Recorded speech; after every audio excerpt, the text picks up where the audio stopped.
Punjabi radio ਤੇ Punjabi TV USA ਦੇ ਨਾਲ ਜੁੜੇ ਹੋਏ ਸਾਰੇ ਸਰੋਤਿਆਂ ਦਾ ਬਹੁਤ-ਬਹੁਤ ਸਵਾਗਤ ਹੈ ਪ੍ਰੋਗਰਾਮ ਖਬਰ ਤੇ ਨਜ਼ਰ ਦੇ ਵਿੱਚ। ਇਸ ਪ੍ਰੋਗਰਾਮ ਦੇ ਵਿੱਚ ਦੇਸ਼ ਭਰ ਨਾਲ ਜੁੜੀਆਂ ਹੋਈਆਂ ਵੱਖ-ਵੱਖ ਖਬਰਾਂ ਦੇ ਉੱਪਰ ਚਾਨਣਾ ਪਾਉਣ ਦੇ ਲਈ ਸੀਨੀਅਰ ਪੱਤਰਕਾਰ ਮਿੰਟੂ ਗੁਰਸਰੀਆ ਜੀ ਦਾ ਸਾਥ ਹੁੰਦਾ ਹੈ ਤੇ ਕਰਦੇ ਆ ਉਹਨਾਂ ਨੂੰ ਪ੍ਰੋਗਰਾਮ ਦੇ ਵਿੱਚ ਸ਼ਾਮਿਲ ਤੇ ਫਿਰ ਰੁੱਖ ਖਬਰਾਂ ਦਾ ਕਰਾਂਗੇ। ਬਹੁਤ-ਬਹੁਤ ਸਵਾਗਤ ਹੈ ਮਿੰਟੂ। ਸ਼ੁਕਰੀਆ ਜੀ ਸਾਰਿਆਂ ਨੂੰ। ਸਤਿ ਸ੍ਰੀ ਅਕਾਲ ਜੀ। ਸੋ ਸਭ ਤੋਂ ਪਹਿਲਾਂ ਕਰਦੇ ਚੱਲੀਏ ਸਪਾਂਸਰਸ ਦਾ ਧੰਨਵਾਦ ਤੇ ਫਿਰ ਰੁੱਖ ਖਬਰਾਂ ਦਾ ਕਰਾਂਗੇ। ਖਾਲਸਾ ਇੰਸ਼ੋਰੈਂਸ ਏਜੰਸੀ ਵਾਲੇ ਲੰਬੇ ਸਮੇਂ ਤੋਂ ਇੰਸ਼ੋਰੈਂਸ ਦੇ ਖੇਤਰ ਦੇ ਵਿੱਚ ਸੇਵਾਵਾਂ ਦੇ ਰਹੇ ਨੇ। ਕਿਸੇ ਵੀ ਤਰ੍ਹਾਂ ਦੀ ਇੰਸ਼ੋਰੈਂਸ ਲੈਣ ਸੰਬੰਧੀ ਜਾਣਕਾਰੀ ਲੈ ਸਕਦੇ ਹੋ, ਸੰਪਰਕ ਕਰ ਸਕਦੇ ਹੋ। ਨੰਬਰ ਹੈ 4082722500। ਟਿਰਕੀਆਣਾ ਇਮੀਗ੍ਰੇਸ਼ਨ ਲਾ ਫਰਮ ਜੇ ਟਿਰਕੀਆਣਾ ਉਹਨਾਂ ਨਾਲ ਸੰਪਰਕ ਕਰ ਸਕਦੇ ਹੋ ਜੇਕਰ ਕਿਸੇ ਵੀ ਤਰ੍ਹਾਂ ਦੀ ਜਾਣਕਾਰੀ ਲੈਣੀ ਹੈ, ਕੋਈ ਸਲਾਹ ਕਰਨੀ ਹੈ ਇਮੀਗ੍ਰੇਸ਼ਨ ਦੇ ਬਾਬਤ। Krishan Dhanota Yuba City, Baljinder Singh Nijjar Woodland, GN Lube ਵਾਲੇ ਜਿਨ੍ਹਾਂ ਤੋਂ ਟਰੱਕ ਵਾਸ਼ ਕਰਵਾ ਸਕਦੇ ਹੋ, ਆਇਲ ਚੇਂਜ ਕਰਵਾ ਸਕਦੇ ਹੋ, 에ਅਰ ਬ੍ਰੇਕਸ ਦਾ ਕੰਮ ਤਸੱਲੀ ਬਖਸ਼ ਕਰਦੇ ਨੇ। ਨਿੰਮਾ ਸਹੂਤਾ ਹੋਣਾ ਨਾਲ ਸੰਪਰਕ ਕਰ ਸਕਦੇ ਹੋ। ਨੰਬਰ ਹੈ 20927700113। ਨਵੇਂ ਪੁਰਾਣੇ ਟਾਇਰ ਵੀ ਇਹਨਾਂ ਕੋਲੋਂ ਤੁਸੀਂ ਖਰੀਦ ਸਕਦੇ ਹੋ। ਲੋਕੇਸ਼ਨ ਸੈਂਟਾ ਨੀਲਾ ਦੇ ਵਿੱਚ ਹੈ। Jaswinder Singh Nagra, Roseville, Avtar Singh Sangha, Yuba City, Baldev Singh Kang, Yuba City. So ਬਹੁਤ ਬਹੁਤ ਧੰਨਵਾਦ ਹੈ ਇਹਨਾਂ ਸਪਾਂਸਰਸ ਦਾ ਜਿਹੜੇ ਜ਼ਰੀਆ ਬਣਦੇ ਨੇ ਤੁਹਾਡੇ ਤੱਕ ਸਾਰੀਆਂ ਖਬਰਾਂ ਨੂੰ ਪਹੁੰਚਦਾ ਕਰਨ ਦੇ ਲਈ। ਸੋ ਹੁਣ ਕਰਦੇ ਹਾਂ ਰੁੱਖ ਜੀ ਖਬਰਾਂ ਦਾ। ਸਭ ਤੋਂ ਪਹਿਲੀ ਖਬਰ ਪਟਿਆਲੇ 'ਚ ਕਰਨਲ ਦੀ ਹੋਈ ਕੁੱਟਮਾਰ ਦੇ ਮਾਮਲੇ ਦੇ ਨਾਲ ਜੁੜੀ ਹੋਈ ਹੈ, ਜਿਨ੍ਹਾਂ ਦੀ ਮੁਲਾਕਾਤ ਹੁੰਦੀ ਹੈ ਪੰਜਾਬ ਦੇ ਮੁੱਖ ਮੰਤਰੀ ਸਾਹਿਬ ਦੇ ਨਾਲ ਤੇ ਬਾਹਰ ਆ ਕੇ ਕਰਨਲ ਦੀ ਪਤਨੀ ਹੈ ਜਿਹੜੀ, ਉਹਨਾਂ ਦੇ ਵੱਲੋਂ ਆਖਿਆ ਜਾਂਦਾ ਹੈ ਕਿ ਬਹੁਤ ਚੰਗੀ ਗੱਲਬਾਤ ਹੋਈ ਹੈ, ਸਿਰ ਤੇ ਹੱਥ ਰੱਖਿਆ ਮੁੱਖ ਮੰਤਰੀ ਸਾਹਿਬ ਨੇ ਤੇ ਸ਼ਾਮ ਤੱਕ ਕਾਰਵਾਈ ਕਰ ਦੇਣ ਦੀ ਗੱਲ ਆਖੀ ਹੈ। ਤੇ ਉਸ ਤੋਂ ਬਾਅਦ ਅਗਲੇ ਦਿਨ ਇਹ ਵੀ ਕਹਿੰਦੇ ਨਜ਼ਰ ਆਏ ਕਿ ਭਾਈ ਸਾਡੇ ਨਾਲ ਤਾਂ ਧੋਖਾ ਹੋ ਗਿਆ, ਐ ਹੋ ਗਿਆ, ਉਹ ਹੋ ਗਿਆ। ਪਰ ਮਿੰਟੂ ਜੀ ਪਾਇਓ ਚਾਨਣਾ, ਇਸ ਦੇ ਵਿੱਚ ਅੱਜ ਕੋਈ ਮੇਜਰ ਅਪਡੇਟ ਆਈ ਹੈ ਜੀ? ਦੇਖੋ, ਇਹਦੇ ਵਿੱਚ ਇੱਕ ਵੱਡੀ ਅੱਜ ਜੇ ਆਪਾਂ ਅਪਡੇਸ਼ਨ ਦੇਖੀਏ ਤਾਂ ਉਹ ਇਹ ਸੀਗੀ ਕਿ ਅੱਜ ਮਤਲਬ ਹਾਈ ਕੋਰਟ ਦੇ ਵਿੱਚ ਜਦੋਂ ਸੁਣਵਾਈ ਹੋਈ ਤਾਂ ਹਾਈ ਕੋਰਟ ਨੇ ਇਹ ਸਾਰਾ ਜਾਂਚ ਪੜਤਾਲ ਦਾ ਜ਼ਿੰਮਾ ਜਿਹੜਾ ਸੀ ਉਹ ਪੰਜਾਬ ਪੁਲਿਸ ਤੋਂ ਵਾਪਸ ਲੈ ਕੇ ਚੰਡੀਗੜ੍ਹ ਪੁਲਿਸ ਨੂੰ ਦੇ ਦਿੱਤਾ ਜੀ। ਇਹ ਇੱਕ ਤਰ੍ਹਾਂ ਨਾਲ ਕਹਿ ਲਓ ਕਿ ਮਾਨ ਸਰਕਾਰ ਵਾਸਤੇ ਝਟਕੇ ਦਾ ਵਿਸ਼ਾ ਹੈ। ਕਿਉਂਕਿ ਇਹਨਾਂ ਨੇ ਐਸਆਈਟੀ ਬਣਾਈ ਸੀ, ਇਹਨਾਂ ਦੀ ਐਸਆਈਟੀ ਜਾਂਚ ਪੜਤਾਲ ਸਟਾਰਟ ਕਰ ਚੁੱਕੀ ਸੀਗੀ।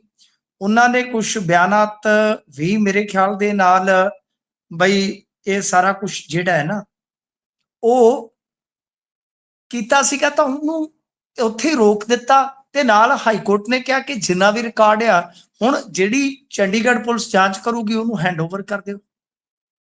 ਗੱਲ ਇਹ ਕਿ ਹੈਂਡਓਵਰ ਕਰਨ ਦਾ ਮਤਲਬ ਇਹ ਆ ਕਿ ਜੋ ਵੀ ਹੁਣ ਤੱਕ ਹੋਇਆ ਉਹ ਸਾਰਾ ਰਿਕਾਰਡ ਚੰਡੀਗੜ੍ਹ ਪੁਲਿਸ ਕੋਲ ਚਲਾ ਜਾਏਗਾ। ਹਾਲਾਂਕਿ ਚੰਡੀਗੜ੍ਹ ਪੁਲਿਸ ਦੇ ਵਿੱਚ ਜਿਹੜੇ ਜਾਂਚ ਪੜਤਾਲ ਕਰਨ ਵਾਲੇ ਅਧਿਕਾਰੀ ਹੋਣਗੇ, ਪੜਤਾਲੀਆ ਅਧਿਕਾਰੀ ਹੋਣਗੇ ਜੀ, ਉਹ ਮਤਲਬ ਕਿ ਪੰਜਾਬ ਕਾਡਰ ਤਾਂ ਉਹਨਾਂ ਚ ਕੋਈ ਨਹੀਂ ਹੋਏਗਾ। ਪੰਜਾਬ ਦੇ ਨਾਲ ਜੁੜਿਆ ਇੱਕ ਵੀ ਆਫੀਸਰ ਨਹੀਂ ਹੋਏਗਾ। ਇਹ ਵੀ ਨਾਲ ਕੋਰਟ ਨੇ ਕਹਿ ਦਿੱਤਾ ਹੈ।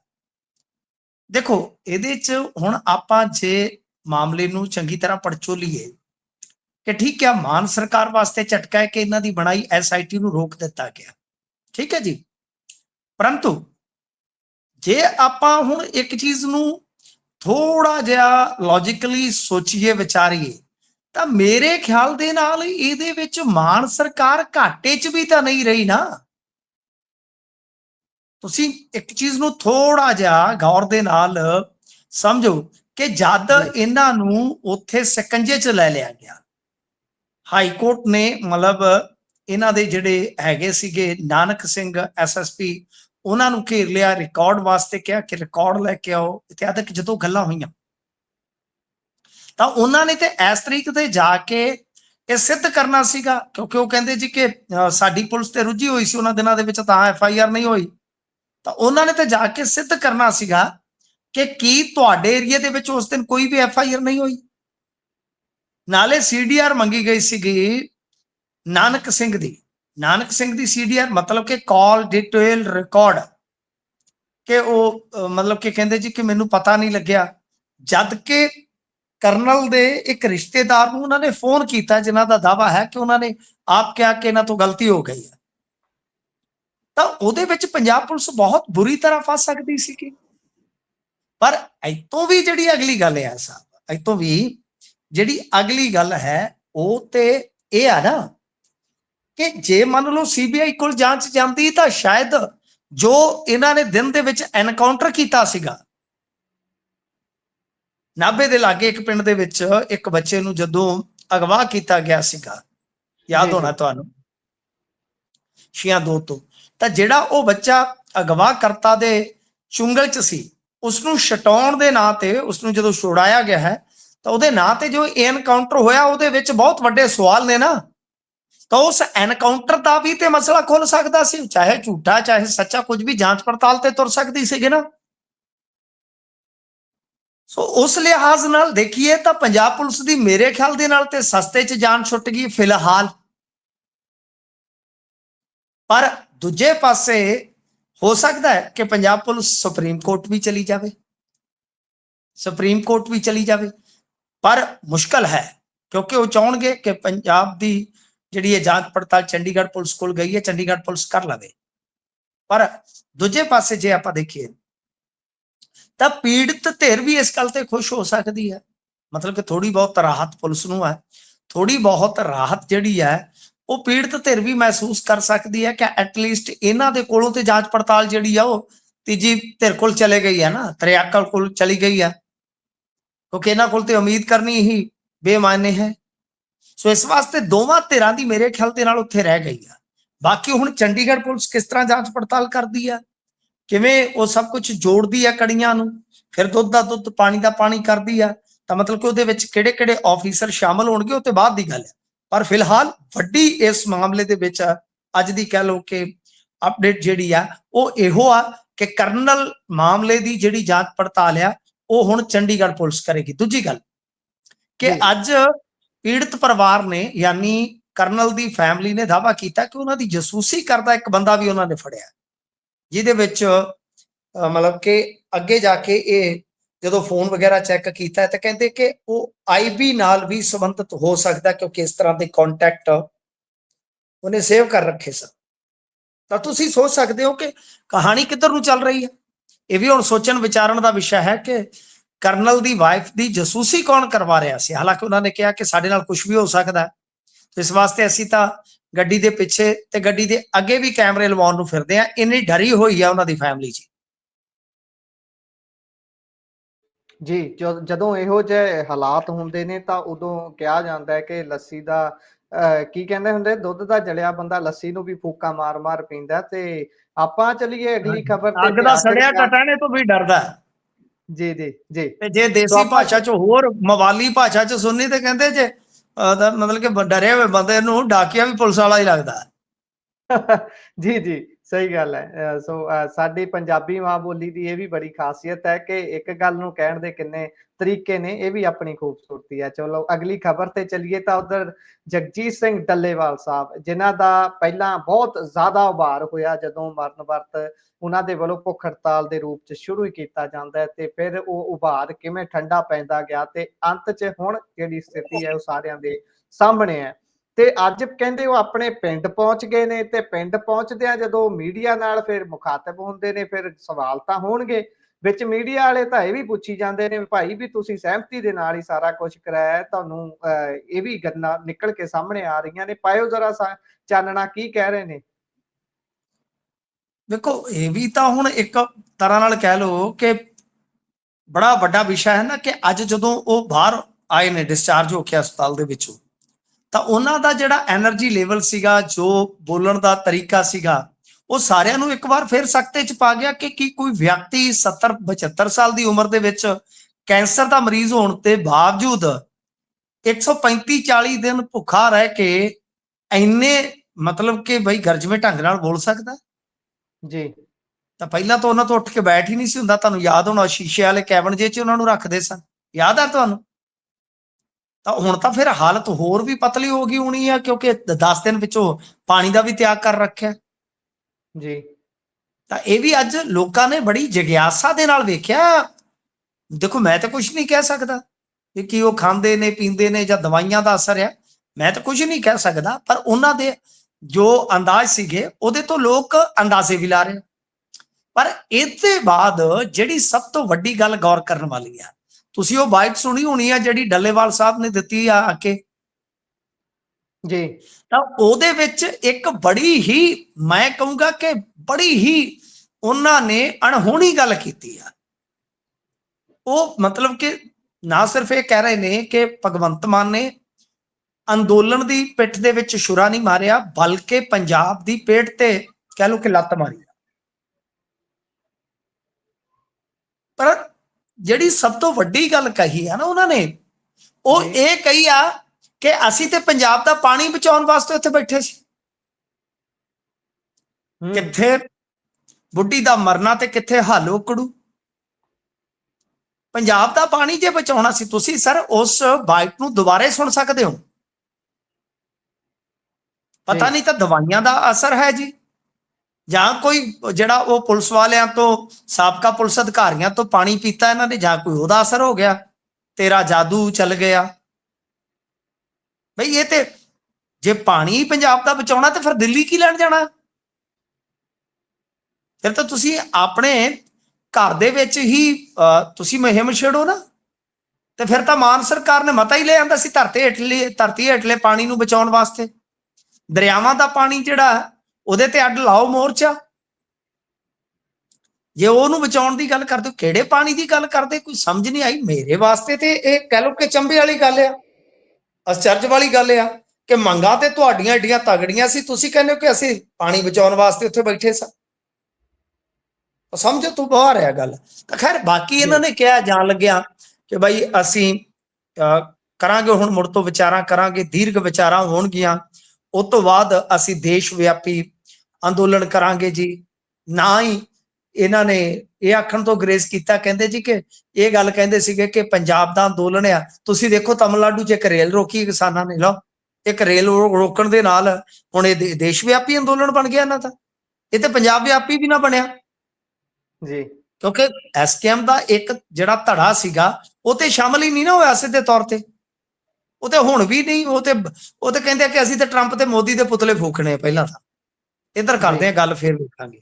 ਤਾਂ ਕਹਿਣ ਦਾ ਮਤਲਬ ਇਹ ਹੈ ਕਿ ਹੁਣ ਚੈਲੰਜਿੰਗ ਸਥਿਤੀ ਹੈ ਡੱਲੇਵਾਲ ਸਾਹਿਬ ਬਾਬਤ। ਜੇ ਆਪਾਂ ਦੇਖੀਏ, ਗੱਲ ਇਹ ਆ ਕਿ ਇਹਨਾਂ ਦੇ ਨਾਲ ਤੇ ਕਿਸਾਨ ਜਥੇਬੰਦੀਆਂ ਦਾ ਵੀ ਕਿਤੇ ਨਾ ਕਿਤੇ ਗਿਲਾ ਹੈ ਕਿ ਇਹਨਾਂ ਨੇ ਸਾਡੀ ਜਿਹੜੀ ਬਣੀ ਬਣਾਈ ਪੈਂਟ ਸੀ ਉਹਦੀ ਬੇੜੀ ਧੋ ਕੇ ਰੱਖਤੀ ਆ।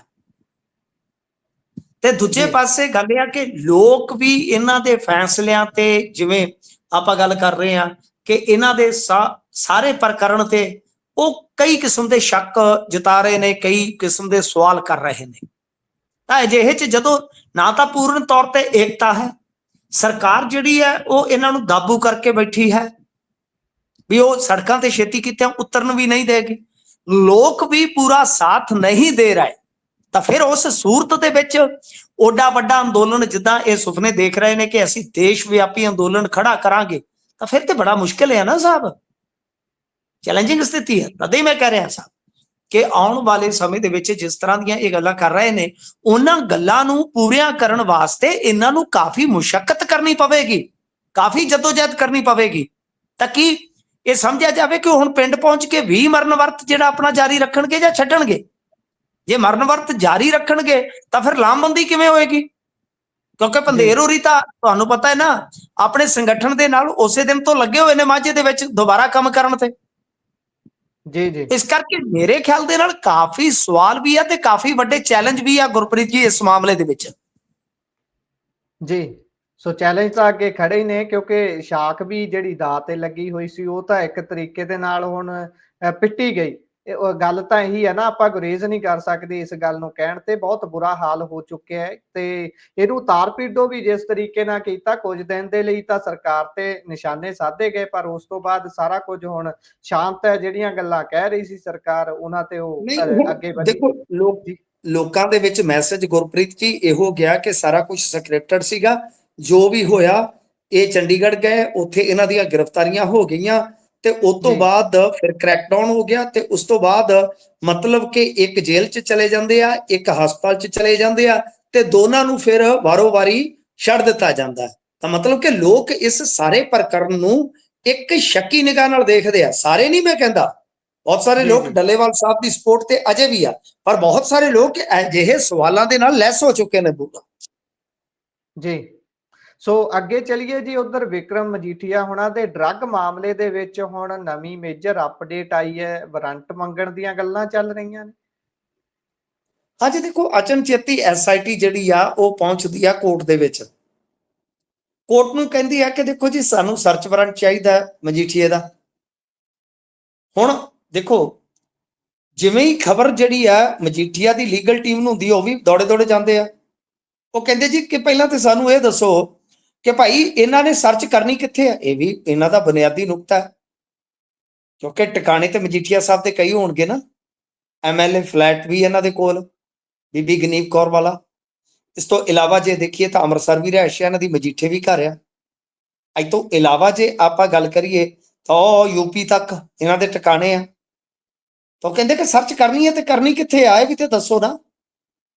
ਫਿਲਹਾਲ ਇਹਦੀ ਸੁਣਵਾਈ ਜਿਹੜੀ ਆ ਉਹ 5 ਤਰੀਕ ਤੱਕ ਟਾਲ ਦਿੱਤੀ ਗਈ ਆ, ਭਾਵ ਪਰਸੋਂ ਫੇਰ ਸੁਣਵਾਈ ਹੋਵੇਗੀ। ਤਾਂ ਉਦੋਂ ਖੁੱਲ ਕੇ ਜਿਹੜੀਆਂ ਝੜਪਾਂ ਹੋਣਗੀਆਂ ਕਾਨੂੰਨੀ ਤੌਰ ਤੇ ਕਿ SIT ਉਹਦੇ ਚ ਜਿੱਤਦੀ ਹੈ ਜਾਂ ਇਹਨਾਂ ਦੀ ਲੀਗਲ ਟੀਮ। ਪਰ ਮਜੀਠੀਆ ਅੱਜ ਵੀ ਲਾਈਵ ਹੋਏ, ਮਜੀਠੀਆ ਨੇ ਅੱਜ ਵੀ ਇੱਕ ਇੰਕਸ਼ਾਫ ਕੀਤਾ ਕਿ ਕਿਸੇ ਡਾਕਟਰ ਨੂੰ ਫਿਰੌਤੀ ਦੀ ਜਾਂ ਕਹਿ ਲਓ ਰੰਗਦਾਰੀ ਦੀ ਕਾਲ ਆਈ ਹੈ। ਵੈਸੇ ਫਿਰੌਤੀ ਸ਼ਬਦ ਹੋ ਰਿਹਾ, ਇਹ ਫਿਰੌਤੀ ਸ਼ਬਦ ਇਸਤੇਮਾਲ ਕਰ ਲੈਂਦੇ ਆ, ਆਪਾਂ ਰੰਗਦਾਰੀ ਕਹਿ ਲਈਏ ਤਾਂ ਰੰਗਦਾਰੀ ਦੀ ਕਾਲ ਆਈ ਆ। ਤਾਂ ਉਹਨਾਂ ਨੇ ਲਾਅ ਐਂਡ ਆਰਡਰ ਤੇ ਫਿਰ ਸਵਾਲ ਚੁੱਕੇ ਆ। ਯਾਨੀ ਮਜੀਠੀਆ ਮੁਸਲਸਲ ਬੋਲਦੇ ਜਾ ਰਹੇ ਨੇ, ਘੇਰਦੇ ਜਾ ਰਹੇ ਨੇ। ਸ਼ਾਇਦ ਉਹ ਇਹ ਮੈਸੇਜ ਦੇਣਾ ਚਾਹੁੰਦੇ ਆ, ਲੋਕਾਂ ਨੂੰ ਦੱਸਣਾ ਚਾਹੁੰਦੇ ਆ ਕਿ ਮਜੀਠੀਆ ਦਬੇਗਾ ਨਹੀਂ, ਇਹ ਦਬਦਾ ਕਿੱਥੇ ਆ। ਗਾਣਾ ਤੇ ਵੈਸੇ ਤੁਹਾਨੂੰ ਪਤਾ ਹੈ ਨਾ, ਇਹ ਮਾਨ ਸਾਹਿਬ ਦਾ ਪ੍ਰਤੀਕ ਬਣ ਗਿਆ ਸੀ ਕੰਪੇਨ ਦਾ। ਉਹ ਟੀਰੀ ਜੀ ਅੱਖ ਨਾਲ ਤੀਰ ਵੀ ਖਿੱਚਦੇ ਹੁੰਦੇ ਨੇ ਕਦੇ ਕਦੇ ਜਦੋਂ ਮਸਤੀ ਦੇ ਵਿੱਚ ਆਏ ਹੋਣ।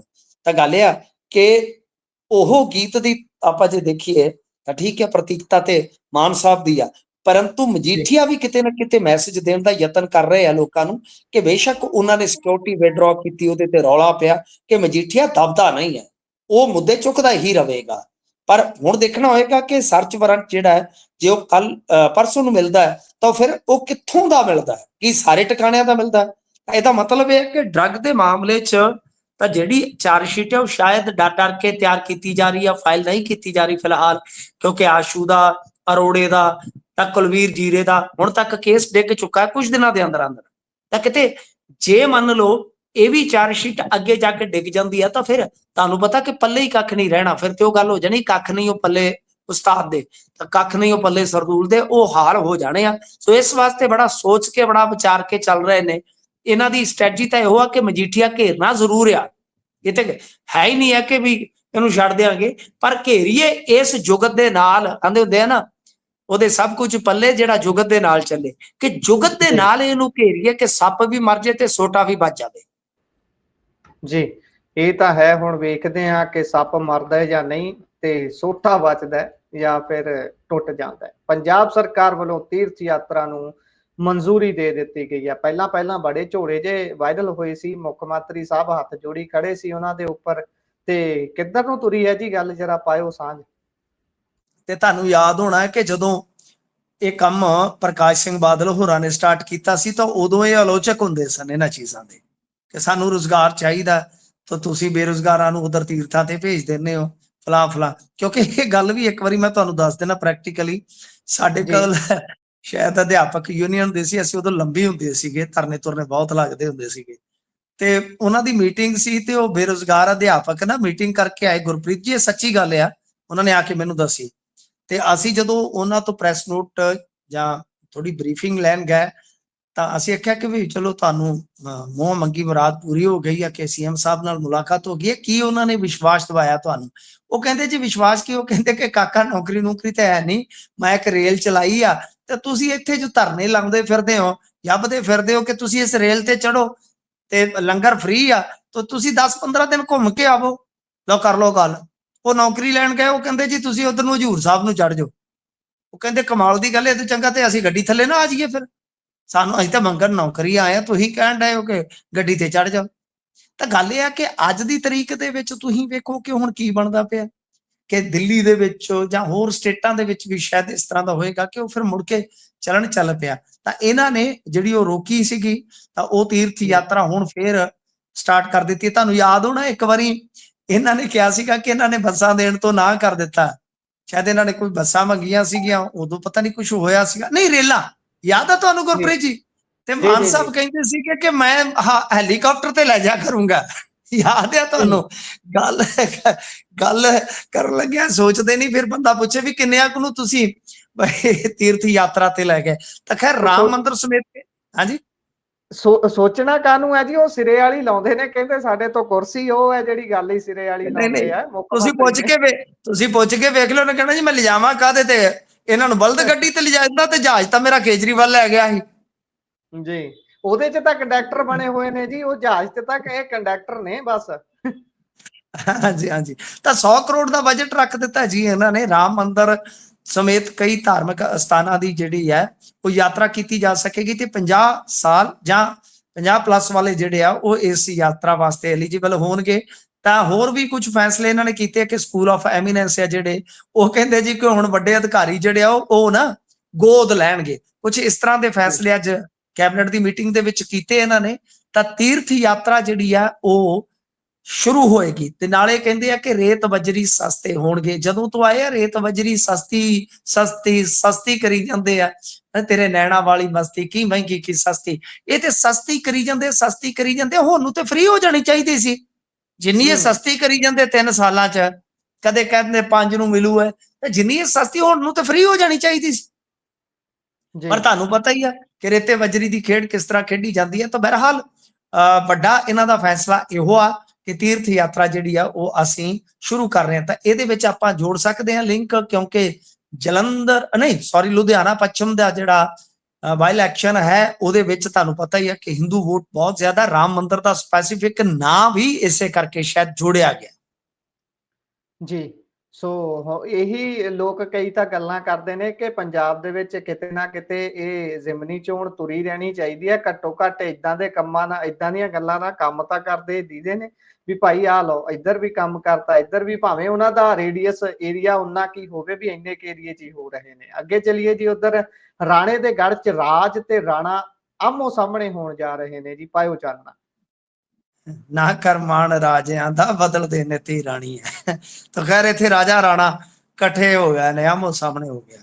ਵੇਖੋ ਇਹ ਮੈਂ ਗੱਲ ਬੜੇ ਕਾਂਗਰਸ ਦੇ ਤੇ ਭਾਜਪਾ ਦੇ ਬੰਦਿਆਂ ਨੂੰ ਜਦੋਂ ਥਿੰਕ ਟੈਂਕ ਕੋਈ ਵੀ ਉਹਨਾਂ ਦਾ ਨਾ ਜਿਹੜਾ ਗੱਲ ਕਰੋਗੇ ਤੁਸੀਂ, ਉਹ ਇਸੇ ਚੀਜ਼ ਨੂੰ ਹੀ ਤਾਂ ਲੈ ਕੇ ਕੌਨਫੀਡੈਂਟ ਨੇ ਸਾਹਿਬ। ਇਸੇ ਗੱਲ ਨੂੰ ਲੈ ਕੇ ਕੌਨਫੀਡੈਂਟ ਉਹ ਇਸੇ ਕਰਕੇ ਆ, ਕਹਿੰਦੇ ਕਿ ਕਾਂਗਰਸ ਭਾਵੇਂ 50 ਵੀ ਲੈ ਜਾ 60 ਵੀ ਲੈ ਜਾ, ਸਾਨੂੰ ਕੋਈ ਟੈਨਸ਼ਨ ਹੀ ਨਹੀਂ। ਟੈਨਸ਼ਨ ਮਿੱਤਰਾਂ ਨੇ ਕਹਿੰਦੇ ਲੈਣੀ ਨਹੀਂ, ਬਸ ਦੇਣੀ। ਕਿਉਂ? ਕਿਉਂਕਿ ਇਹਨਾਂ ਦਾ ਕਲੇਸ਼ ਹੀ ਉਹਨਾਂ ਦਾ ਹੌਸਲਾ ਹੈ ਜੀ।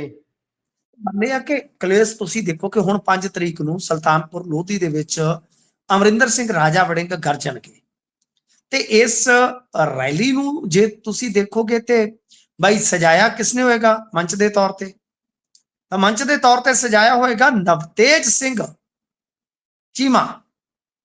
ਯਾਦ ਆ ਸੁਲਤਾਨਪੁਰ ਲੋਧੀ ਤੋਂ ਰਾਣਾ ਇੰਦਰ ਪ੍ਰਤਾਪ ਸਿੰਘ ਆਜ਼ਾਦ ਉਮੀਦਵਾਰ ਤੋਂ ਹਾਰ ਗਿਆ।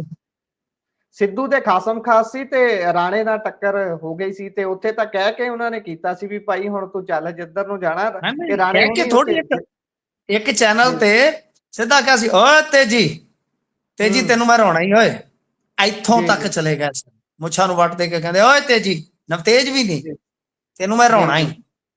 ਤਾਂ ਗੱਲ ਇਹ ਆ ਕਿ ਉਹਨਾਂ ਨੇ ਤੇ ਆਪਣੀ ਜਿੱਦ ਪੁਗਾ ਲਈ ਸੀ। ਤਾਂ ਇੱਧਰ ਹੁਣ ਜੇ ਤੁਸੀਂ ਵੇਖੋਗੇ ਕਿ ਰਾਜਾ ਵੜਿੰਗ ਚੁੱਪ ਕਰਕੇ ਬੈਠੇ ਸਨ, ਪਰ ਅਚਾਨਕ ਇਹ ਬੜੀ ਵੱਡੀ ਸਰਗਰਮੀ ਜਿਹੜੀ ਐਲਾਨ ਦਿੱਤੀ।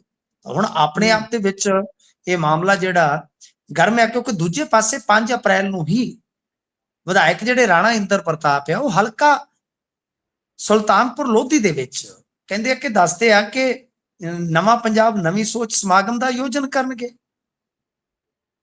ਜੀ। ਇਹ ਵੀ ਆਪਣੇ ਆਪ ਦੇ ਵਿੱਚ ਬੜਾ ਦਿਲਚਸਪ ਹੋਏਗਾ ਨਾ ਕਿ ਰਾਣਾ ਗੁਰਜੀਤ ਫਿਰ ਕਿੱਧਰ ਜਾਣਗੇ? ਉਹ ਕਿੱਧਰ ਜਾਣਗੇ? ਇੱਕ ਪਾਸੇ ਜੱਗ, ਦੂਜੇ ਪਾਸੇ ਯਾਰ ਵੇ ਘੜਿਆ ਲਗਾ ਦੇ ਮੈਨੂੰ ਪਾਰ ਵੇ। ਕਹਾਣੀ ਤੇ ਕੁਛ ਐਸੀ ਬਣ ਗਈ ਹੈ ਜੀ। ਹੁਣ ਇੱਕ ਪਾਸੇ ਪੁੱਤਰ ਆ, ਦੂਜੇ ਪਾਸੇ ਕਹਿ ਲਓ ਪਾਰਟੀ ਹੈ, ਤੇ ਪਾਰਟੀ ਦੇ ਵਿੱਚ ਵੀ ਉਹ ਧੜਾ ਹੈ ਜਿਹੜਾ ਹੁਣ ਇਸ ਵੇਲੇ ਕਹਿ ਲਓ ਕਹਿ ਰਿਹਾ ਕਿ ਨਹੀਂ ਹੁਣ ਤੈਨੂੰ ਟੱਕਰਾਂਗੇ ਸੱਜਰੇ ਸ਼ਰੀਕ ਤੇਰੇ ਬਣ ਕੇ। ਤਾਂ ਮਾਮਲਾ ਕੁਝ ਗੜਬੜਾਉਂਦਾ ਨਜ਼ਰ ਆ ਰਿਹਾ ਸਨ। ਤਾਂ ਤਾਕਤ ਦਾ ਮੁਜ਼ਾਹਰਾ ਹੋਏਗਾ। ਹੁਣ ਕੌਣ ਤਗੜਾ ਹੈ ਕੌਣ ਮਾੜਾ, ਇਹ ਵੀ ਦੇਖਣ ਯੋਗ ਗੱਲ ਆ। ਹਾਲਾਂਕਿ ਇਹ ਹੁਣ ਦੇਖਣਾ ਹੋਏਗਾ ਕਿ ਭਾਈ ਕਿਸ ਤਰ੍ਹਾਂ ਦਾ ਕੰਮ ਚੱਲਦਾ, ਕਿਉਂਕਿ ਰਾਣਾ ਗੁਰਜੀਤ ਹੋਰੀ ਤੁਹਾਨੂੰ ਪਤਾ ਹੈ ਨਾ, ਇੱਕ ਮੈਂ ਤੁਹਾਨੂੰ ਪਤੇ ਦੀ ਗੱਲ ਦੱਸ ਦੇਵਾਂ ਕਿ ਮਾਲਵੇ ਦੇ ਜੀ ਵਿੱਚ ਪਸਾਰ ਚੁੱਕੇ ਆ ਪੈਰ ਆਪਣੇ ਰਾਣਾ ਜੀ ਗੁਰਜੀਤ ਹੋਰੀ। ਜਿਵੇਂ ਹੀ ਮਾਲਵੇ ਚ ਐਂਟਰ ਹੋਏ, ਬਹੁਤ ਸਾਰੇ ਲੀਡਰਾਂ ਨੂੰ ਧੁੜਕੂ ਲੱਗ ਗਿਆ, ਰਾਣਾ ਆ ਗਿਆ, ਓਏ ਰਾਣਾ ਆ ਗਿਆ। ਤਾਂ ਫਿਰ ਕਿਉਂ ਨਾ ਰਾਣੇ ਨੂੰ ਉਹਦੇ ਕਿਲੇ ਚ ਹੀ ਘੇਰਿਆ ਜਾਵੇ। ਇਹ ਹੁੰਦੀ ਆ ਸਿਆਸਤ ਸਾਹਿਬ, ਇਹ ਪਾਰਟੀ ਦੇ ਜੀ ਅੰਦਰ ਵੀ ਚੱਲਦੀ ਆ ਤੇ ਇਹ ਫਿਰ ਕਹਿ ਲਓ ਕਿ ਪਾਰਟੀਆਂ ਦੀ ਆਪੋ ਵਿੱਚ ਦੀ ਵੀ ਚੱਲਦੀ ਹੈ। ਤਾਂ ਫਿਲਹਾਲ ਦੇਖਣਾ ਹੋਏਗਾ ਕਿ ਰਾਣਾ ਤੇ ਰਾਜਾ ਦੋਵਾਂ ਚੋਂ ਕੌਣ ਬਚਦਾ। ਉਹ ਕਹਿੰਦਾ ਇੱਕ ਮਿਆਨ ਚ ਵੇ ਦੋ ਤਲਵਾਰਾਂ ਕਿੱਦਾਂ ਰੱਖੇਗਾ। ਤਾਂ ਗੱਲ ਇਹ ਆ ਕਿ ਇੱਕ ਮਿਆਨ ਚ ਹੁਣ ਦੋ ਤਲਵਾਰਾਂ ਜਿਹੜੀਆਂ ਕਿਵੇਂ ਟਿਕਾਏਗੀ ਕਾਂਗਰਸ। ਮੈਨੂੰ ਲੱਗਦਾ ਕਿ ਇੱਕ ਨਿਕਲ ਨਾ ਜਾਵੇ ਕਿਤੇ, ਇੱਕ ਨਿਕਲ ਨਾ ਜਾਵੇ, ਇੱਕ ਨਿਕਲ ਨਾ ਜਾਵੇ, ਕਿਉਂਕਿ ਪਿਛਲੇ ਦਿਨੀ ਇੱਕ ਕਪੂਰਥਲੇ ਦੇ ਵਿੱਚ ਟੂਰਨਾਮੈਂਟ ਹੋਇਆ, ਭੱਜ ਕੇ ਇੱਕ ਰਾਣਾ ਗੁਰਜੀਤ ਦੇ ਗੋਡਿਆਂ ਨੂੰ ਲਗਾ ਜਾ ਕੇ ਚੈੱਕ ਕਰੋ ਚੈੱਕ ਕਰੋ ਚੈੱਕ ਕਰੋ, ਕਿੱਥੋਂ ਆਇਆ ਸੀ, ਕਿੱਥੋਂ ਆਇਆ ਸੀਗਾ, ਯੂਪੀ ਚੋਂ ਆਇਆ ਸੀ। ਜੀ ਇਹ ਗੱਲਬਾਤ ਹੈ। ਸੋ ਇਹਦੇ ਨਾਲ ਹੀ ਮਿੰਟੂ ਜੀ ਜਾਣਕਾਰੀ ਜੋੜਦੇ ਜਾਵਾਂ, ਮੈਂ ਬੀਤੇ ਦਿਨੀ ਇਹ ਟਰੈਵਲ ਕਰ ਰਿਹਾ ਸੀ ਇਹਨਾਂ ਦੇ ਪੁੱਤਰ ਦੇ ਏਰੀਏ ਦੇ ਵਿੱਚ ਵੀ ਤੇ ਖਾਸ ਤੌਰ ਤੇ ਰਾਣੇ ਹੁਣਾਂ ਦੇ ਏਰੀਏ ਦੇ ਵਿੱਚ ਵੀ, ਜਿਹੜੀ ਇਹ ਗੱਲ ਕਰਦੇ ਨੇ ਮੱਕੀ ਲਵਾਉਣ ਦੀ, ਤੇ ਇਹ ਬਹੁਤ ਵੱਡੇ ਪੱਧਰ ਤੇ ਆਪਣੇ ਏਰੀਏ 'ਚ ਸਫਲ ਹੋਏ ਨੇ ਜੀ। ਬਹੁਤ ਜ਼ਿਆਦਾ ਮੱਕੀ ਉਧਰ ਲੱਗੀ ਹੋਈ ਹੈ ਇਹਨੇ ਦਿਨਾਂ ਦੇ ਵਿੱਚ। ਇੱਕ ਅਪਡੇਟ ਮੈਂ ਸੋਚਿਆ ਨਾਲ ਜੋੜਦੇ ਚੱਲੀਏ। ਇਹਨਾਂ ਨੇ ਆਪਣੇ ਖੇਤਰ ਤੋਂ ਹੀ ਸ਼ੁਰੂ ਕੀਤਾ, ਬੇਸ਼ੱਕ ਇਕੱਠ ਤਾਂ ਜ਼ਿਆਦਾ ਮਾਲਵੇ 'ਚ ਕੀਤੇ ਜਾ ਰਹੇ ਨੇ, ਪਰ ਇੱਥੋਂ ਨਹੀਂ ਪਤਾ ਨਹੀਂ, ਲੱਗਦਾ ਕਿ ਮਾਲਵੇ ਦੇ ਵਿੱਚ ਤਾਂ ਇਹ ਬਹੁਤ ਵੱਡੇ ਪੱਧਰ ਤੇ ਆਉਣਗੇ ਜੀ। ਮਾਲਵੇ ਦੇ ਵਿੱਚ ਤਾਂ ਇਹ ਗਡਾਊਨ ਵਗੈਰਾ ਰੇਲਵੇ ਟਰੈਕਾਂ ਦੇ ਨਾਲ ਬਣਾਉਣ ਜਾ ਰਹੇ ਨੇ, ਕਾਫੀ ਵੱਡੇ ਪੱਧਰ ਤੇ ਆਉਣਗੇ। ਹਾਲੇ ਨਹੀਂ, ਮਾਲਵੇ ਦੇ ਜੀ ਵਿੱਚ ਪੈਰ ਜਮਾਉਣ ਲੱਗਿਆ ਥੋੜਾ ਟਾਈਮ ਲੱਗੇਗਾ, ਪਰ ਤੁਹਾਨੂੰ ਪਤਾ ਹੀ ਆ ਕਿ ਜਿਵੇਂ ਇਹ ਦਰਿਆ ਟੱਪ ਕੇ ਇਧਰ ਨੂੰ ਆਏ ਸੀਗੇ, ਤਾਂ ਤਿਵੇਂ ਹੀ ਨਾਲ ਦੀ ਨਾਲ ਫਿਰ ਸਿਆਸੀ ਅਦਾਵਤ ਵੀ ਸ਼ੁਰੂ ਹੋ ਜਾਂਦੀ ਹੈ ਨਾ ਗੁਰਪ੍ਰੀਤ ਜੀ। ਜੀ ਉਹ ਵੀ ਉਧਰ ਕਿਸਾਨ ਵੀ ਤਾਂ ਸਿੱਧੇ ਸਵਾਲ ਕਰ ਰਹੇ ਨੇ ਵੀ ਭਾਈ ਠੀਕ ਹੈ, ਤੁਸੀਂ ਇੱਕ ਵਾਰੀ ਤਾਂ ਲੈ ਲਓਗੇ, ਦੋ ਵਾਰੀ ਲੈ ਲਓਗੇ, ਜਾਂ 2 ਸਾਲ 3 ਸਾਲ ਲੈ ਲਓਗੇ, ਪਰ ਇਹਦੀ ਗਾਰੰਟੀ ਕੀ ਹੈ ਕਿ ਜਿੰਨਾ ਚਿਰ ਅਸੀਂ ਬੀਜੀ ਜਾਵਾਂਗੇ ਤੁਸੀਂ ਐਂ ਚੱਕੀ ਜਾਓਗੇ। ਸੋ ਅਗਲੀ ਖਬਰ ਤੇ ਚੱਲਦੇ ਆ। ਉਧਰ ਆਸ਼ੂ ਹੁਣੀ ਅਰੋੜਾ ਨੂੰ ਲੈ ਕੇ ਨਵਾਂ ਦਾਅਵਾ ਕੀਤਾ ਹੈ ਜੀ। ਇਹ ਵੀ ਆਸ਼ੂ ਹੁਣੀ ਖਾਸੇ ਐਕਟਿਵ ਨੇ, ਇਹਨਾਂ ਨੂੰ ਇੱਕ ਤਰੀਕੇ ਦਾ ਸਿਆਸੀ ਤੌਰ ਤੇ ਬੜਾ ਚੰਗਾ ਮੌਕਾ ਮਿਲ ਗਿਆ ਹੈ ਬਦਲੇ ਲੈਣ ਦਾ, ਗਿਣ ਗਿਣ ਕੇ। ਹਾਂਜੀ ਦੇਖੋ, ਲੁਧਿਆਣਾ ਪੱਛਮ ਦੀ ਜਿਹੜੀ ਉਪ ਚੋਣ ਆ, ਉਹਦੀ ਆਹਟ ਬਿਲਕੁਲ ਹੋ ਚੁੱਕੀ ਆ। ਖਾਸ ਤੌਰ ਤੇ ਜੇ ਦੇਖੀਏ ਤਾਂ ਆਮ ਆਦਮੀ ਪਾਰਟੀ ਨੇ ਜਿਸ ਤਰ੍ਹਾਂ ਅਖਾੜਾ ਪਕਾਇਆ ਹੋਇਆ, ਤਾਂ ਭਾਰਤ ਭੂਸ਼ਣ ਆਸ਼ੂ ਨੇ ਜਿੱਦਾਂ ਕੁਝ ਪੋਸਟਾਂ ਪਾਈਆਂ ਤੇ ਉਸ ਤੋਂ ਬਾਅਦ ਇਹਨਾਂ ਨੇ ਮੋਰਚਾ ਵਿੱਢਿਆ, ਤਾਂ ਲੱਗਦਾ ਇਹੋ ਆ ਕਿ ਇਹਨਾਂ ਨੂੰ ਵੀ ਅੰਦਰ ਖਾਤੇ ਥਾਪੜਾ ਮਿਲ ਗਿਆ ਕਿ ਲੜਨਾ ਤੂੰ ਹੀ ਆ, ਲੜਨਾ ਤੂੰ ਹੀ ਆ। ਤਾਂ ਇਸ ਕਰਕੇ ਇਹਨਾਂ ਨੇ ਹੁਣ ਇੱਕ ਗੱਲ ਕਹੀ ਆ, ਉਹ ਕਹਿੰਦੇ ਕਿ ਦੇਖੋ ਅਰੋੜਾ ਸਾਹਿਬ ਨੂੰ ਤੇ ਮਜਬੂਰ ਕਰਕੇ ਲੜਾਇਆ ਜਾ ਰਿਹਾ, ਉਹ ਲੜ ਹੀ ਨਹੀਂ ਸੀ ਰਹੇ। ਕਿ ਜਿਵੇਂ ਆਪਾਂ ਕਹਿੰਦੇ ਆ ਨਾ ਕਿ ਇਹ ਵਿਚਾਰਾ ਇਹਨੇ ਕੀ ਖੇਡਣਾ, ਇਹਨੂੰ ਤਾਂ ਧੱਕੇ ਨਾਲ ਗਰਾਊਂਡ 'ਚ ਵਾੜਿਆ ਗਿਆ। ਉਹ ਕਹਿੰਦੇ ਕਿ ਆਸ਼ੂ ਨੇ ਕਿਹਾ ਕਿ ਆਮ ਆਦਮੀ ਪਾਰਟੀ ਦੇ ਨੇਤਾਵਾਂ ਨੂੰ ਅਹਿਸਾਸ ਹੋ ਗਿਆ ਕਿ ਲੁਧਿਆਣਾ ਪੱਛਮੀ ਦੇ ਵਿੱਚ ਉਹਨਾਂ ਦੀ ਹਾਰ ਨਿਸ਼ਚਿਤ ਆ, ਤੇ ਹੁਣ ਦੋ ਵੱਡੇ ਨੇਤਾ ਲੁਧਿਆਣਾ ਦੇ ਵਿੱਚ ਆਪਣੀ ਲਗਾਤਾਰ ਮੌਜੂਦਗੀ ਦੇ ਨਾਲ ਵੋਟਰਾਂ ਨੂੰ ਪ੍ਰਭਾਵਿਤ ਕਰਨ ਦਾ ਯਤਨ ਕਰ ਰਹੇ ਨੇ। ਤਾਂ ਤੁਸੀਂ ਸਮਝ ਸਕਦੇ ਹੋ, ਇੱਕ ਤੇ ਗੱਲ ਉਹ ਇਹ ਕਹਿ ਰਹੇ ਆ ਕਿ ਭਾਈ ਇਹਨਾਂ ਨੂੰ ਮਜਬੂਰ ਕੀਤਾ ਗਿਆ ਇਲੈਕਸ਼ਨ ਲੜਨ ਵਾਸਤੇ। ਦੂਜਾ, ਹਾਰ ਸਾਹਮਣੇ ਦੇਖ ਕੇ ਇਹ ਦੋਵੇਂ ਨੇਤਾ ਜਿਹੜੇ ਆ ਉਹ ਹੁਣ ਵੱਡੇ ਪੱਧਰ ਤੇ ਵੋਟਰਾਂ ਨੂੰ ਪ੍ਰਭਾਵਿਤ ਕਰ ਰਹੇ, ਤੇ ਨਾਲ ਕਹਿੰਦੇ ਕਿ ਇਹੋ ਜਿਹਾ ਲੱਗਦਾ ਆ ਕਿ ਜੇਕਰ ਇਹਨਾਂ ਦਾ ਵੱਸ ਚੱਲੇ ਤਾਂ ਇਹ ਆਪ ਲੁਧਿਆਣਾ ਪੱਛਮ ਤੋਂ ਆਪਣੇ ਉਮੀਦਵਾਰ ਨੂੰ ਬਿਨਾਂ ਇਲੈਕਸ਼ਨ ਲੜੇ ਤੋਂ ਸਿੱਧਾ ਵਿਧਾਨ ਸਭਾ ਦੇ ਵਿੱਚ ਭੇਜ ਦੇਣ, ਤਾਂ ਕਿ ਕੇਜਰੀਵਾਲ ਰਾਜ ਸਭਾ 'ਚ ਐਂਟਰ ਹੋ ਜਾਣ। ਤੇ ਸਭ ਤੋਂ ਵੱਡੀ ਗੱਲ ਉਹਨਾਂ ਨੇ ਕਿਹਾ ਕਿ ਜੇ ਇੰਨੀ ਤੁਸੀਂ ਆਸਵੰਦ ਹੋ, ਚੈਲੰਜ ਕੀਤਾ ਉਹਨਾਂ ਨੇ, ਚੈਲੰਜ ਵੀ ਖੇਡਦੇ ਆ ਨਾ। ਇਹ ਕਹਿੰਦੇ ਨੇ ਕਿ ਦੇਖੋ ਜੇ ਗੱਲ ਇਹ ਆ ਕਿ ਤੁਸੀਂ ਜਿੱਤ ਰਹੇ ਹੋ, ਤਾਂ ਫਿਰ ਸਵਾਦ ਤਾਂ ਆ ਕਿ ਪਹਿਲਾਂ ਅਸਤੀਫਾ ਦੇ ਕੇ ਆਉਣ ਰਾਜ ਸਭਾ ਤੋਂ, ਤੇ ਫਿਰ ਦੇਖਦੇ ਆ ਕਿਹੜੇ ਭਾਅ ਤੁੱਲਦੀ ਆ। ਤਾਂ ਬਾਕੀ ਦੇਖੋ, ਭਾਰਤ ਭੂਸ਼ਣ ਆਸ਼ੂ ਜੇ ਮੈਦਾਨ ਦੇ ਵਿੱਚ ਆਉਂਦੇ ਆ, ਉਧਰੋਂ ਭਾਰਤੀ ਜਨਤਾ ਪਾਰਟੀ ਵੀ ਐਕਸਰਸਾਈਜ਼ ਕਰਨ 'ਚ ਲੱਗੀ ਹੋਈ, ਅਬਜ਼ਰਵਰ ਉਹਨਾਂ ਨੇ ਲਾ ਦਿੱਤੇ ਆ, ਉਮੀਦਵਾਰ ਉਹ ਲੱਭ ਰਹੇ ਆ। ਜੇ ਭਾਰਤੀ ਜਨਤਾ ਪਾਰਟੀ ਵੀ ਕੋਈ ਤਕੜਾ ਉਮੀਦਵਾਰ ਲੈ ਆਉਂਦੀ ਹੈ ਤਾਂ ਤਕੋਨੀ ਟੱਕਰ ਸਿਰੇ ਦੀ ਹੋਏਗੀ, ਐ ਚੱਕਿਆਂ 'ਚੋਂ ਅੱਗ ਨਿਕਲੇਗੀ। ਗੁਰਪ੍ਰੀਤ ਜੀ, ਬਿੱਲਾ ਤੰਦੂਰ 'ਚ ਫਸੇਗਾ ਹੀ ਫਸੇਗਾ, ਮੇਰਾ ਮੰਨਣਾ ਹੈ ਜੀ। ਸੋ ਉਹ ਤਾਂ ਫਸੂ ਹੀ ਫਸੂ, ਕਿਉਂਕਿ ਗੱਲ ਜਿੱਥੇ ਆ ਜਾਵੇ ਕੇਜਰੀਵਾਲ ਸਾਹਿਬ ਦੀ, ਮੁੱਖ ਕਨਵੀਨਰ ਸਾਹਿਬ ਦੀ, ਤੇ ਫਿਰ ਤਾਂ ਫਸੂਗਾ ਜੀ। ਅੱਗੇ ਚੱਲਦੇ ਆ ਆਖਰੀ ਖਬਰ ਦੇ ਵੱਲ ਤੇ ਉਧਰ ਥਾਰ ਵਾਲੀ ਬੀਬੀ ਖਾਸਾ ਚਰਚਾ ਦੇ ਵਿੱਚ ਹੈ। ਅੱਜ ਤਾਂ ਮੈਂ ਰੀਲਾਂ ਹੀ ਦੇਖੀ ਜਾਵਾਂ, ਰੀਲਾਂ ਹੀ ਉਹਨਾਂ ਦੀਆਂ ਬਾਰ-ਬਾਰ ਘੁੰਮ ਕੇ ਆਈ ਜਾਣ। ਮੈਂ ਕਿਹਾ ਇਹ ਬੀਬੀ ਹੈ ਕੌਣ, ਪਰ ਬਾਅਦ ਚੋਂ ਪਤਾ ਲੱਗਾ ਜਦੋਂ ਕਿਸੇ ਨੇ ਨਾਲ ਫੋਟੋ ਜੋੜ ਕੇ ਪਾਈ ਜਿਹਦੇ 'ਚ ਬੀਬੀ ਪੁਲਿਸ ਹਿਰਾਸਤ ਦੇ ਵਿੱਚ ਸੀ। ਪਾਇਓ ਚਾਨਣਾ ਜੀ, ਨਵੇਂ-ਨਵੇਂ ਖੁਲਾਸੇ ਹੋ ਰਹੇ ਨੇ ਉਹਨਾਂ ਨੂੰ ਲੈ ਕੇ। ਹਾਂਜੀ, ਨਹੀਂ ਮੁੰਡੇ ਬਹੁਤ ਰੀਲਾਂ ਦੇਖ ਰਹੇ ਨੇ, ਬਹੁਤ ਪਿਆਰੀਆਂ ਰੀਲਾਂ ਬਣਾਈਆਂ ਹੋਈਆਂ ਨੇ। ਤਾਂ ਗੱਲ ਇਹ ਆ ਕਿ ਹੁਣ ਦੇਖੋ, ਗੱਲ ਇਹ ਆ ਕਿ ਵੈਸੇ ਉਹ ਫੇਮਸ ਆ, ਇੰਸਟਾ ਕੁਈਨ ਆ, ਮੇਰੀ ਜਾਨ ਦੇ ਨਾਮ ਤੋਂ ਫੇਮਸ ਆ। ਨਾਮ ਵੀ ਬੜੇ ਪੁੱਠੇ ਪੁੱਠੇ ਰੱਖਦੀਆਂ ਨੇ ਬੀਬੀਆਂ ਅੱਜ ਕੱਲ। ਤਾਂ ਗੱਲ ਇਹ ਆ ਕਿ ਥਾਰ ਦੇ ਵਿੱਚ ਸਵਾਰ ਸੀਗੀ ਤੇ ਨਾਲ ਵਿੱਚ ਸਮਾਨ ਸੀ। ਉਹ ਪੁਲਿਸ ਵਾਲਿਆਂ ਨੂੰ ਇਸ ਗੱਲ ਦਾ ਕਿਤੇ ਨਾ ਕਿਤੇ ਇਲਜ਼ਾਮ ਸੀ। ਉਹਨਾਂ ਨੇ ਫਿਰ ਨਾਕਾ ਲਾਇਆ ਤੇ ਬੀਬੀ ਨੂੰ ਉਹਨਾਂ ਨੇ ਉਸ ਜਗ੍ਹਾ ਤੇ ਪਹੁੰਚਾਇਆ ਜਿੱਥੇ ਉਹਨੇ ਪਤਾ ਨਹੀਂ ਕਿੰਨਿਆਂ ਨੂੰ ਰਾਤ ਨੂੰ ਸੀ ਸਵਾਇਆ। ਤਾਂ ਫਿਲਹਾਲ ਬੀਬੀ ਥਾਰ ਚ ਫੜੀ ਗਈ, 17 ਗ੍ਰਾਮ ਹੈਰੋਇਨ ਫੜੀ ਗਈ ਆ। ਤੇ ਉਧਰੋਂ ਬੀਬੀ ਬਾਰੇ ਖੁਲਾਸਾ ਇਹ ਹੋ ਰਿਹਾ ਕਿ ਇੱਕ ਹੋਰ ਬੀਬੀ ਆ ਗਈ ਲਾਈਵ ਹੋ ਕੇ। ਉਹਨੇ ਆਖਿਆ ਇਹਨੇ ਕੋਈ ਇਕੱਲੇ ਘਰ ਥੋੜਾ ਪੱਟੇ, ਇਹਨੇ ਤੇ ਚੰਦਰੀ ਨੇ ਮੇਰਾ ਘਰ ਵਾਲਾ ਹੀ ਪੱਟਿਆ ਹੋਇਆ, ਇਹ ਦੋਵੇਂ ਰਲ ਕੇ ਵੇਚਦੇ ਆ। ਉਹਨੇ ਆਖਿਆ ਵਿਰਾਟ ਗ੍ਰੀਨਸ ਦੇ ਵਿੱਚ ਕੋਠੀ ਆ, ਕਿਸਾਨ ਚੌਂਕ ਦੇ ਅਗਲੇ ਪਾਸੇ ਪਲਾਟ ਲਿਆ, ਇੱਕ ਹੋਰ ਪਲਾਟ 500 ਗਜ ਦਾ ਇਹਨੇ ਆਪਦੇ ਭਰਾ ਦੇ ਨਾਮ ਤੇ ਖਰੀਦਿਆ, ਪਤਾ ਹੀ ਨਹੀਂ। ਉਹ ਕਹਿੰਦੀ ਵਰਨਾ ਗੱਡੀ ਆ, ਸਕੂਟੀ ਆ, ਬੁਲਟ ਆ, ਇਹਦੇ ਕੋਲ ਥਾਰ ਆ, ਕੀ ਪਤਾ ਕਿੱਥੋਂ ਆਈ ਆ। ਆਲੀਸ਼ਾਨ ਕੋਠੀ ਆ, ਰਿੰਗਾਂ ਇਹਨੇ ਪਾਈਆਂ ਨੇ, ਮੋਬਾਈਲ ਫੋਨ ਮਹਿੰਗਾ ਰੱਖਿਆ। ਦੇਖੋ ਮੈਨੂੰ ਤਾਂ ਰੇਟ ਦਾ ਪਤਾ ਨਹੀਂ ਲੱਗਦਾ। ਮੈਂ ਇੱਕ ਮੇਰਾ ਬਾਈ ਆ, ਭਰਾ ਮੇਰਾ, ਉਹ ਬਹੁਤ ਐਕਸਪਰਟ ਆ ਇਹਨਾਂ ਚੀਜ਼ਾਂ ਦਾ। ਲੂਇਸ ਵਿਟੋਨ ਆ ਤੇ ਫਲਾਂ ਆ ਟਮਕਾ ਆ। ਮੈਂ ਉਹਨੂੰ ਭੇਜੀ ਆਈਡੀ, ਮੈਂ ਕਿਹਾ ਬੜਾ ਜਿਹਾ ਚੈੱਕ ਕਰਕੇ ਦੱਸੀ। ਉਹਨੇ 2-3 ਚੀਜ਼ਾਂ ਹੀ ਦੱਸੀਆਂ ਤੇ ਮੈਂ ਕਿਹਾ ਬਸ ਕਰ ਭਾ, ਹੁਣ ਗਾਂ ਜਾਣ ਦੀ ਲੋੜ ਹੀ ਨਹੀਂ, ਬਹੁਤ ਮਹਿੰਗਾ ਸੌਦਾ ਹੈ। ਤਾਂ ਖੈਰ ਗੱਲ ਇਹ ਆ ਕਿ ਇੰਨੀ ਲਗਜ਼ਰੀ ਲਾਈਫ ਇੱਕ ਸਪੈਨ ਕਿੱਦਾਂ ਜੀ ਸਕਦੀ ਆ ਬਈ, ਕਿੱਦਾਂ ਕੋਠੀਆਂ ਪੈ ਸਕਦੀਆਂ। ਇਹ ਫਾਰਮੂਲਾ ਲੱਭਣ ਦੀ ਜ਼ਰੂਰਤ ਹੈ ਤਾਂ ਕਿ ਜਿਹੜੇ ਵਿਚਾਰੇ ਅਡੀਆਂ ਘਸਾਉਂਦੇ ਫਿਰਦੇ ਆ, 24-24 ਘੰਟੇ ਡਿਊਟੀ ਦਿੰਦੇ ਫਿਰਦੇ ਆ, ਉਹਨਾਂ ਤੋਂ ਕਿਸ਼ਤਾਂ ਨਹੀਂ ਉਤਰਦੀਆਂ, ਉਹਨਾਂ ਨੂੰ ਵੀ ਥੋੜੀ ਜਿਹੀ ਕਿਤੇ ਨਾ ਕਿਤੇ ਰਾਹਤ ਮਿਲੇ। ਤਾਂ ਫਿਲਹਾਲ ਇਹਦੇ ਤੇ ਕਈ ਕਿਸਮ ਦੀਆਂ ਗੱਲਾਂ ਹੋ ਰਹੀਆਂ ਨੇ ਕਿ ਥੋੜੇ ਦਿਨ ਪਹਿਲਾਂ ਵੀ ਇਹਨਾਂ ਨੇ ਇੱਕ ਵਰਨਾ ਗੱਡੀ ਦੇ ਵਿੱਚੋਂ ਚੰਗਾ ਮਾਲ ਇੱਥੋਂ ਭਰਿਆ ਸੀ ਫਾਜ਼ਿਲਕਾ ਵਾਲੀ ਸਾਈਡ ਤੋਂ। ਪਰ ਉਦਣ ਵੀ ਨਾਕੇ 'ਚ ਵੱਜਣ ਤੋਂ ਬਾਅਦ ਇਹਨਾਂ ਨੇ ਕਿਉਂਕਿ ਵੀਡੀਓ ਸ਼ੂਟ ਕਰਨਾ ਸ਼ੁਰੂ ਕਰ ਦਿੱਤਾ, ਕਿਉਂਕਿ ਇਹ ਔਰਤ ਸੀਗੀ, ਮੁਲਾਜ਼ਮ ਸੀਗੀ ਤੇ ਉੱਥੇ ਕੋਈ ਲੇਡੀ ਪੁਲਿਸ ਵਾਲੀ ਨਹੀਂ ਸੀਗੀ, ਬਚ ਗਏ। ਪਰ ਬੱਕਰੇ ਦੀ ਮਾਂ ਕਦੋਂ ਤੱਕ ਖੈਰ ਮਨਾਵੇਗੀ।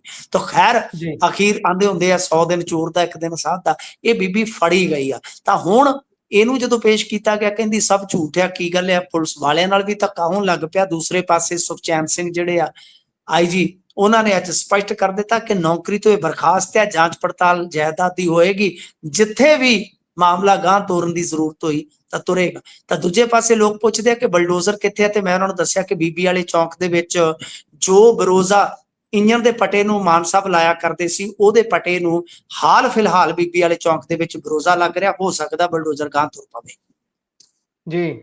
ਸੋ ਵੇਖਦੇ ਆ ਬਣਦਾ ਕੀ ਹੈ। ਸੋ ਪ੍ਰੋਗਰਾਮ ਦਾ ਸਮਾਂ ਇੱਥੇ ਹੀ ਸਮਾਪਤ ਹੁੰਦਾ ਹੈ।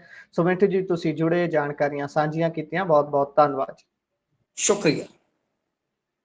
ਸੋ ਖਬਰ ਤੇ ਨਜ਼ਰ ਪ੍ਰੋਗਰਾਮ ਤੁਸੀਂ ਸੁਣਿਆ, ਕਿਹੋ ਜਿਹਾ ਲੱਗਿਆ ਤੁਹਾਨੂੰ ਇਹ ਪ੍ਰੋਗਰਾਮ? ਤੁਸੀਂ ਆਪਣੇ ਵਿਚਾਰ ਰਾਏ ਟਿੱਪਣੀਆਂ ਸਾਡੇ ਨਾਲ ਪੰਜਾਬੀ ਰੇਡੀਓ ਤੇ ਪੰਜਾਬੀ TV USA ਦੇ ਜ਼ਰੀਏ ਸਾਂਝਾ ਕਰ ਸਕਦੇ ਹੋ। ਇਸੇ ਤਰੀਕੇ ਦੇ ਨਾਲ ਜੁੜੇ ਰਹੋ, ਕਿਉਂਕਿ ਪ੍ਰੋਗਰਾਮਾਂ ਦੀ ਲਗਾਤਾਰਤਾ ਬਰਕਰਾਰ ਰਹੇਗੀ। ਮੈਨੂੰ ਦਿਓ ਇਜਾਜ਼ਤ। ਧੰਨਵਾਦ, ਪਿਆਰ ਭਰੀ ਸਤਿ ਸ਼੍ਰੀ ਅਕਾਲ।